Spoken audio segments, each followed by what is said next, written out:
Okay, so The Wizard of Gore. This is the 2007 version with Crispin Glover as honestly, it's Montag. So he's he is the wizard of said Gore. This is a bizarre sort of movie because you have a guy who was an amateur journalist who is constantly breathing into a bag because he hyperventilates a lot, who does an underground newspaper normally about really bizarre sorts of things. So he goes to like an underground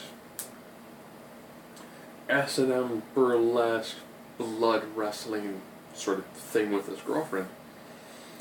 And then they find there's this guy who does this really bizarre magic act. And the magic act is pretty much him doing really bizarre, grotesque sorts of things. And then he finds out that the girls who are in his show, ironically, they seem to die days later of the way that they were killed on stage. So a lot of this is a bizarre whodunit. It's like, how are they dying? Is he actually killing them on stage? Is it all some sort of bizarre psychosomatic effect? Is he doing something? How exactly is he going through the process of doing this?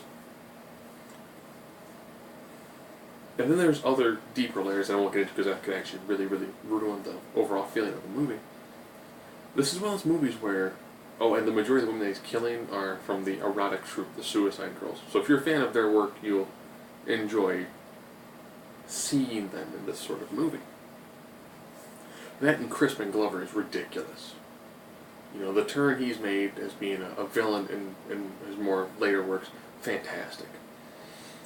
He probably puts in the best performance in this movie. The person they've got who's playing the journalist, I can tell he's trying really hard. He just did not really connect that well with me. His girlfriend, Bijou Phillips, who I'm always surprised, puts in a solid performance. I'm so surprised how she never really became a much bigger star.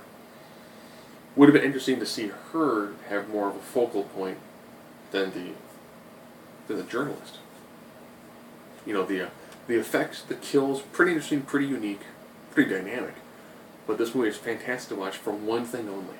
Crispin Glover does a phenomenal job as the main, pseudo-villain. Some of his monologues are beautifully written and absolutely expertly gone through.